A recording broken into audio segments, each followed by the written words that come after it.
राधे राधे दोस्तों, आप सबका मेरे डेली व्लॉग में बहुत बहुत स्वागत है। और मेरा नहाना नोना और पूजा पाठ सब हो चुका है और चलते हैं नीचे, देखते हैं क्या कार्य चल रहा है डेयरी में। और नित्य नियम के अनुसार चलते हैं सीधे डेयरी में और हम प्रणाम करते हैं अपनी गैया मैया को, क्योंकि किताबों में मैंने पढ़ा है कि जो हमारी गाय होती है उसके जो पाँव होते हैं उस में देवता निवास करते हैं। तो गाय के जो खुर के नीचे जो मिट्टी होती है उसका तिलक जरूर लगाना चाहिए।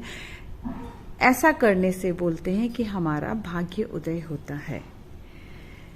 तो मैं आ चुकी हूँ डेयरी में। इन्होंने अपना नहाना धोना खाना पीना दूध दे दिया है और फ्रेश हो चुके हैं बिल्कुल, मतलब सारे काम से ये फुर्सत पा चुके हैं और अब सिर्फ ये सोएंगे। और कल एक छोटा सा एक लिटिल बेबी हुआ है, बेबी काफ हुआ है और यानी कि गर्ल है, मतलब फीमेल वर्जन है एक काऊ का, छोटी गाय है, ब्लैक है। तो उसको हम अच्छे से पाल के रखेंगे, बड़ी हो जाएगी, क्योंकि काली गाय का जो दूध होता है वो काफी अच्छा माना जाता है। और यहाँ पर हमारी सासू माँ के दोनों बेटे आए हुए हैं, यानी कि आजकल महेश भैया जो मेरे देवर हैं वो भी आए हुए हैं और दानी बिजी हैं। और प्रेम जो हमारा डेयरी का मुख्य कार्यकर्ता है वो गए हैं छुट्टी पे, क्योंकि उनकी मम्मी है बीमार। तो आजकल तो दानी और मेरी दोनों की ही रेल बंधी हुई है काम के लिए, इसलिए टाइम नहीं मिल पाया मुझे डेली व्लॉग, एक दो दिन से व्लॉग डालने का, क्योंकि टाइम ही नहीं मिल पाता है। जब थोड़ा सा 12 साढ़े 12 बजे टाइम मिलता है फिर वही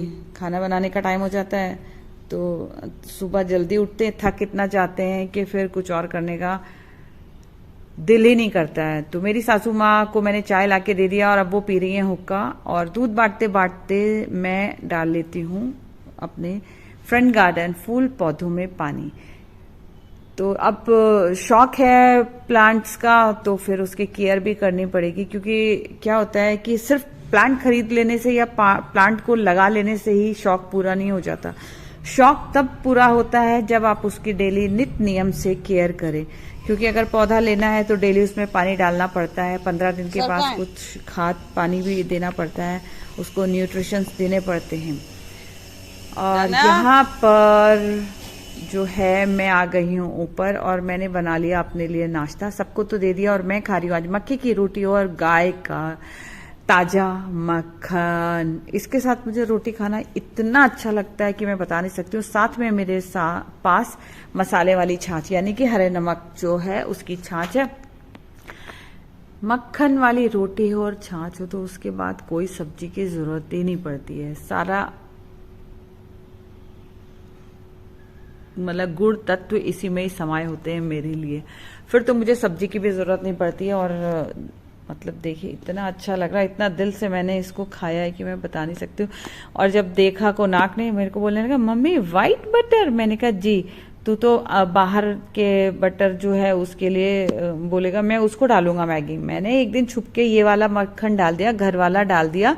तो अगर बता के डालती तब तो वो बोलता क्यों डाला, तो मैंने बिना बता के डाला। फिर बोलने लगा मम्मी यार बड़ा टेस्टी हो रहा था। मैंने कहा देख ले बेटा, घर की चीज की वैल्यू आपको नहीं पता, इनको तो बाहर का खाना मिल जाए बस बहुत है। और मैंने जी भर के खाया है नाश्ता, क्योंकि अब फिर दिन में मैं कोई दाल भात खाने वाली नहीं हूँ। मट्ठा और मक्के की रोटी और मक्खन खा लिया है बस। तो ये बन रहा है मेरा घी। यहाँ मेरी सब्जी कट चुकी है, बनाया था सारा मट्ठा, सोल्ड आउट हो चुका है। और एक मट्ठा ये भर के रखा हुआ है, बॉटल्स फ्रिज में रखी हुई है, ये देखिए।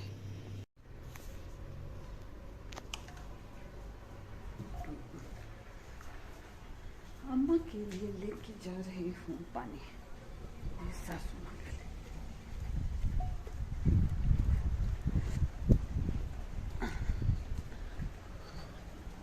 बहुत गर्म है।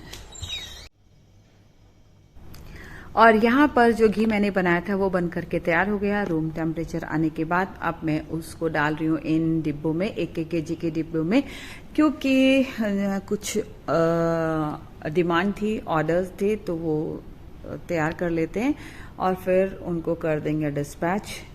और आज के लिए इतना ही, मिलते हैं आपसे जल्दी अगले व्लॉग में। तब तक आप अपना बहुत बहुत ध्यान रखें, गर्मी से बचें, खूब ठंडी ठंडी चीज़ें खाएं, यानी कि दूध दही या बेल का शरबत और मट्ठा वगैरह वगैरह।